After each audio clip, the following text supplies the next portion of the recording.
আরে জীবনে 4 মাসে আজকে যদি মইরা যাইগা তাও কইয়া যেতাম পারবো মরা নদী পরিষ্কার করছি আর আমার সিএনজির বাইকের লেগে 2টা স্ট্যান্ড বানাই তুই গেছি।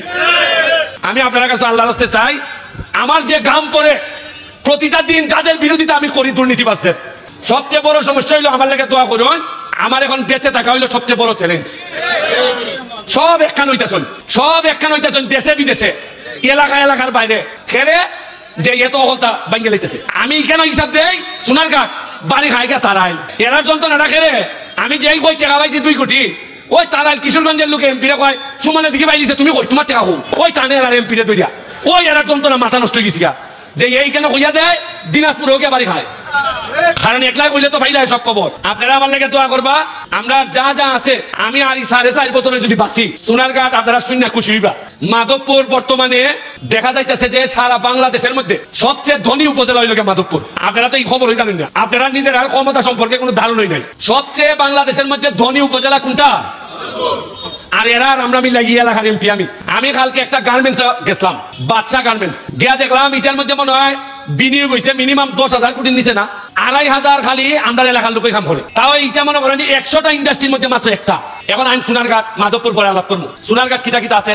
সোনারঘাট আছে ওই লেগে 17টার মতো চা বাগান। কিটা আছে? প্রতিটা চা বাগান ইচ্ছা করলে আমি সারা বাংলাদেশের মধ্যে পর্যটনের জায়গা তৈরি করতে পারবো। অলরেডি 3টা ওই এমডি যাইতে রামগঙ্গা যাইতে ভাইবা একটা যাত্রী ছাউনি বানাইছি, দেখছেন নি?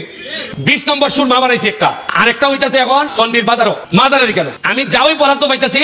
এমন সব জিনিস বানাইতাছি যাতে মানুষ বাইরে থেকে আইয়া একটা ছবি তুলে। আর যদি 2-3 বছর সময় পায়, এই যে আজকে যে পর্যটন দিকাইলাম যেটা পাঞ্চরি, এটারে আমি একটা ডিপিবি বানাইয়া লই যেতেছি, একটা 5 স্টার হোটেল অথবা ইকো রিসোর্ট আমি না বানাই আমি আপনার তার থেকে যাইতাম না, আপনারা নিশ্চিত থাকুন। এটা আমার এলাকা খালি 5 স্টারের মধ্যে যদি 500 প্লাবান কাজ না করে তা আমি এর জায়গা দিব কই?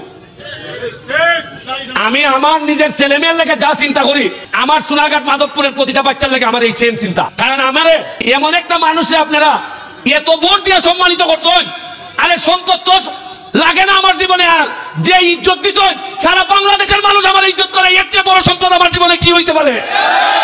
আপনারা এখন একটু সাহায্য করতা, ফুলা বান্ডে পড়ালেখা করাইতা।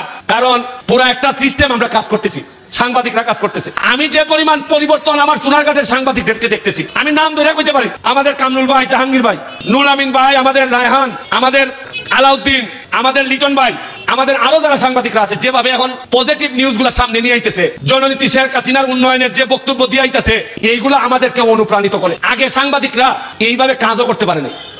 এখন আপনি আমারে বলেন, থানা, এসিলেন্ডের অফিস, ভূমি অফিস, কোন একটা জায়গায় এমপির নামে রাজনীতির নামে খবরদারি করা হয় না। আপনি একটা জায়গা পাইতা না যে এমপির লোক গিয়া কইতাছে যে আমি তো এমপির লোক, কিছু পয়সা দিলাম। আরে জীবনে 4 মাসে আজকে যদি মইরা যাইগা তাও কইয়া যেতাম পারবো মরা নদী পরিষ্কার করছি আর আমার সিএনজির বাইকের লেগে 2টা স্ট্যান্ড বানাই তুই গেছি। আমি আপনার কাছে আল্লাহর রাস্তায় চাই, আমার যে ঘাম পড়ে প্রতিটা দিন যাদের বিরোধিতা আমি করি দুর্নীতিবাজদের, যে ঘাম আমি ফেলি, আমি বিশ্বাস করি ঘাম কখনো প্রতারণা করে না। আর যারা ঘাম দিয়ে গোসল করতে শিখে তারা ইতিহাস বদলাইতে শিখে।